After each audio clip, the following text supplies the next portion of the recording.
Tracking, alerting, protecting. This is WKYT News at 11. Police say an argument over rent got out of control here at a home in Georgetown.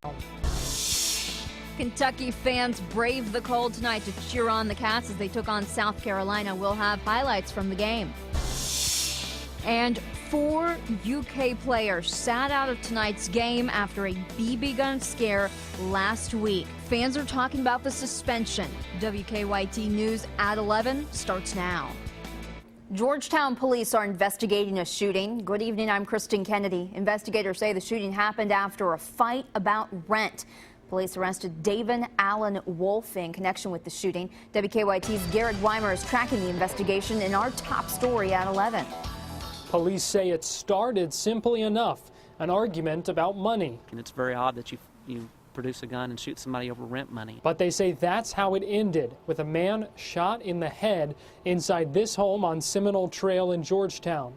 Police say the suspect came to the house and was let in, but after an argument, pulled out a gun. He was let inside the home. Apparently they have some sort of, they know each other. There's no reason to think that he broke in or anything like that. They were inside the residence. An argument ensued. He got heated, and then our suspect pulls a gun and fires a shot. Police tell us the victim luckily was only grazed by the bullet. They say he was taken to the hospital with non-life-threatening injuries. It appears that he was tremendously lucky. I mean, I can't really begin to tell you how lucky he was. One single gunshot went him to the head, but it really looks like it's a grazing injury.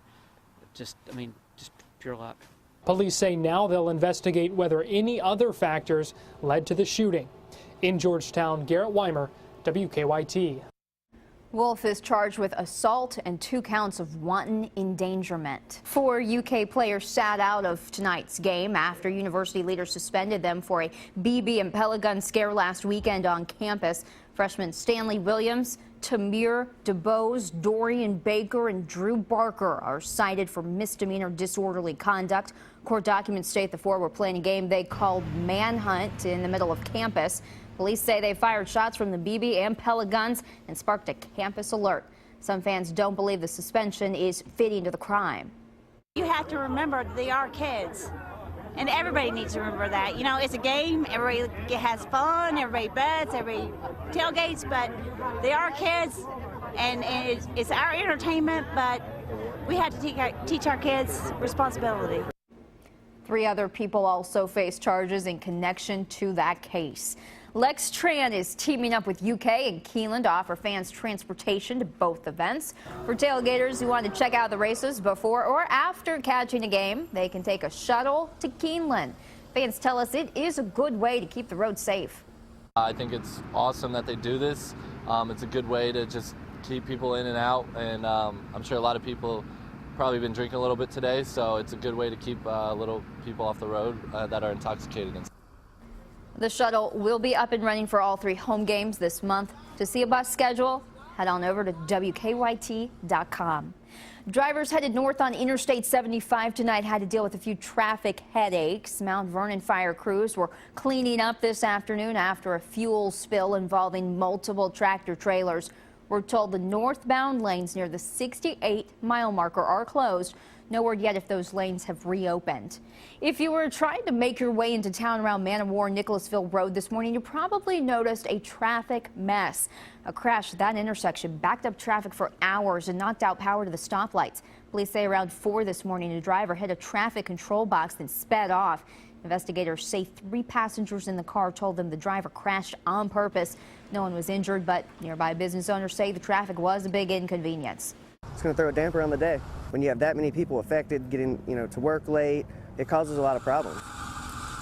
Investigators don't know what caused the crash. Engineers say it will cost tens of thousands of dollars to replace the traffic control box.